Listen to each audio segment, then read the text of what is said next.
Teman-teman, sahabat-sahabat yang dirahmati Allah Subhanahu wa taala, ketemu lagi dengan channel Yang Tipur. Kali ini Yang Tipur ada di suatu tempat. Tempat ini adalah tempat pada waktu saya masih kecil dulu.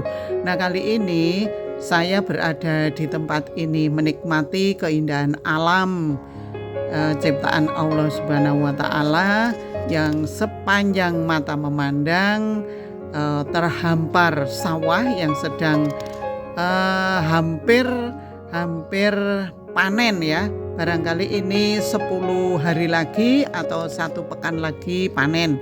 Nah, saya ditemani ibu-ibu dari kelompok pengajian terjemah Al-Quran yang kelompok hari Sabtu. Nah, ayo kita ke sana, kita mau membahas sejarah Sego Wiwit. Yuk kita ke sana yuk.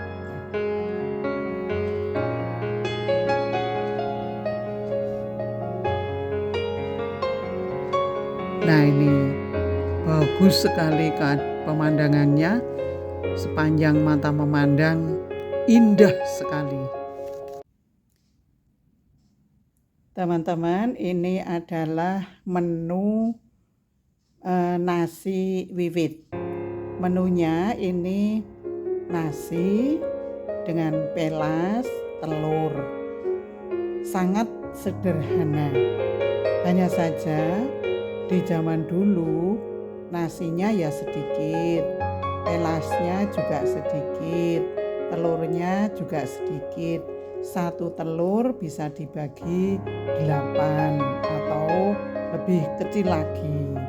Nah, ini menu nasi wiwit.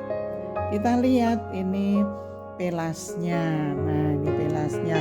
1 pelas ini bisa untuk 5 orang, 6 orang begitu. Kemudian tempatnya ini pakai ini teman-teman. Nah, ini pakai apa namanya? Takir, pakai apa sih? Nah, ini namanya, ini pakai daun pisang, kemudian dikasih nasi, dikasih telur sedikit, kemudian kita makannya di situ juga, di sawah itu juga. Nah, zaman dulu itu petani zaman dulu adalah petani pemilik. Artinya petani itu yang mempunyai kepemilikan terhadap sawah tersebut, sekaligus dia yang mengerjakan, tentu saja dibantu oleh teman-teman sekitarnya. Tapi sekarang beda. Pemilik sawah ada di kota besar, sementara yang ada di kampung adalah petani penggarap. Jadi cuma garap saja, tidak memiliki karena situasi dan kondisi. Jadi semakin hari yang punya sawah itu ada di kota besar, tidak di kampung lagi. Nah, yang di kampung itu yang mengerjakan. Nah, kita lihat yang lagi pada makan.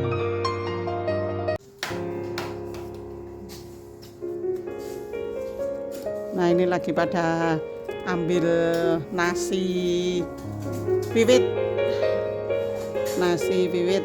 sego wiwit. Nah, nasi wiwit itu kalau zaman dahulu sambil dar Ibu, zaman dahulu itu kan kalau di sawahnya itu sudah mau panen, kurang berapa hari, terus sebagai ungkapan rasa syukur kepada Allah Subhanahu wa taala, mereka miwiti itu mengawali, mengambil sebagian dari padi itu diambil.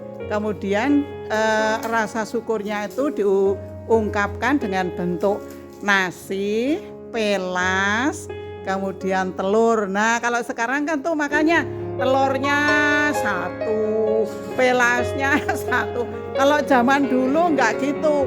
Pelasnya dikit, telurnya dibagi-bagi. Bisa jadi 8, bisa jadi 10 kecil-kecil, tapi nyaman, nikmat. Nah ini, monggo dilanjut daharnya.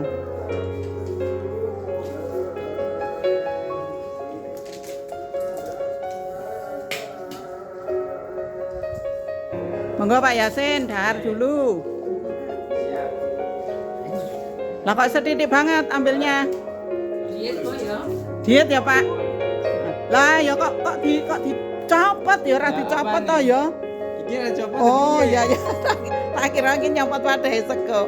Ya, monggo. Makan sangat sederhana, nasi wiwit Pak Yasin. Nah, Purworejo itu terkenal dengan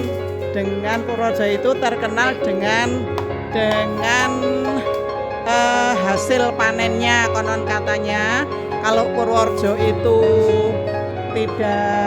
tidak panen, berarti se-Indonesia itu pusuh, katanya begitu. Nah ini Purworejo sebagai tolak ukur terutama di daerah Ngombol dan Purwodadi.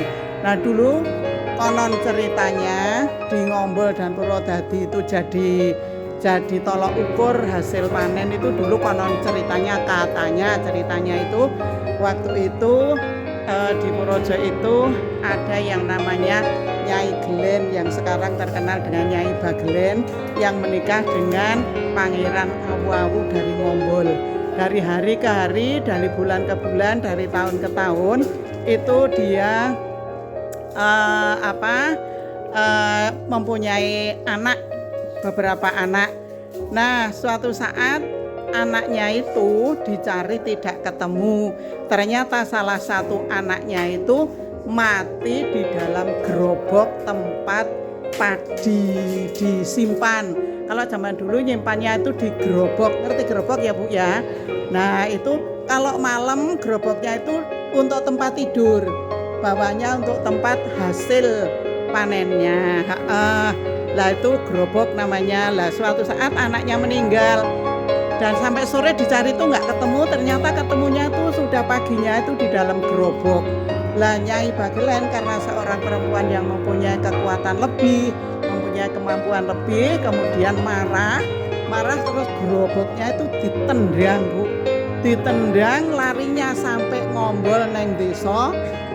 Neng desa apa Bu? Neng Ngombol itu yang ngangkruk kedep ngulon itu desa Wingko, sampai sana. Nah itu Wingko itu sampai sekarang terkenal lumbung padinya untuk Purworejo. Nah Purwodadi kecepretan gak baik karena ditendang gerobaknya itu, sehingga Purwodadi itu juga penghasil padi. Kalau Purworejo, Purwodadi dan Ngombol itu tidak panen, itu berarti pusuh katanya. Tapi sekarang dengan teknologi yang sekarang itu ya tidak begitu. Hanya masalahnya yang sekarang itu kalau dulu pemilik sawah itu adalah orang yang mengerjakan itu juga, tapi kalau sekarang tidak. Pemilik sawahnya di kota-kota besar dan yang sekarang orang yang mengerjakan itu hanya petani penggarap saja. Nah ini kita napak tilas mengingat kejadian dulu. Jadi ini ungkapan rasa terima kasih. Kebetulan kemarin saya ke daerah tempat saya lahir sana itu sudah hampir panen dan hasilnya bagus Bu. Sehingga saya teringat, oh zaman saya kecil dulu sok melu wong wiwit masih kecil sok melu neng sawah ngetutke direwangi 4 kali tiba barang ndak apa-apa, seneng rasanya. Nah ini kita mengingat kembali seperti itu. Kalau ibu-ibu banyak yang orang kota kok ya, jadi nggak ngerti sego wiwit. Nggak ngerti sego wiwit. Kalau saya dulu sok melu wiwit Bu, ngetutke begitu. Iya. Iya ini Bu Indang itu teman saya SMP itu. Sohib.